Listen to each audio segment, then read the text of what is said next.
America is slow. America is very, very, very slow. And that's so embarrassing, being an American and all. Why is America just now catching on to the fact that no one can afford rent? In case you haven't heard, the Department of Justice has opened up an investigation as to why the rent is so high. And they have accelerated that investigation to the point where we now know that it was a scam the whole time.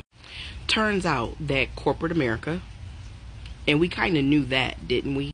Along with a software company, basically rigged the numbers and robbed Americans in the form of high rents, creating rent inflation. Now, I don't know what this is going to mean for those of you who rent. I hope that this is good news. But it should have been old news because they should have been looking into this.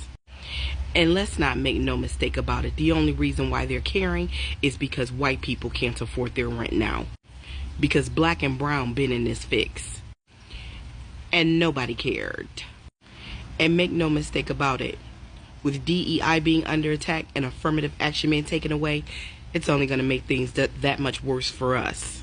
Just goes to show, when you create social safety nets for the most marginalized people, those down at the bottom, everyone else wins. It wasn't just the corporations. We know how this happened. It was the crooked politicians who gave the corporations the power to do it. I hope that those that get caught up in this whole thing get everything that they got coming. Because there were people who were literally choosing food over a roof.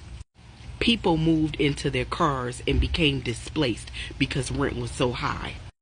Americans not being able to afford a roof over their head changed lives.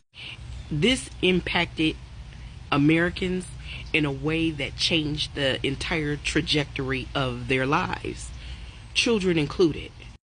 Because of this scam that they played on American citizens, Americans couldn't afford food, doctor's visits, co-pays, medication, daycare, college tuition, but more importantly, somewhere to call home. I hope heads roll. I hope people get sued. I hope people lose jobs. I hope people go to jail behind this. But more importantly than all that, I hope that rent will become affordable for everyone else again. That's all I really wanted to end of the day. Just for people to be able to afford to call somewhere home.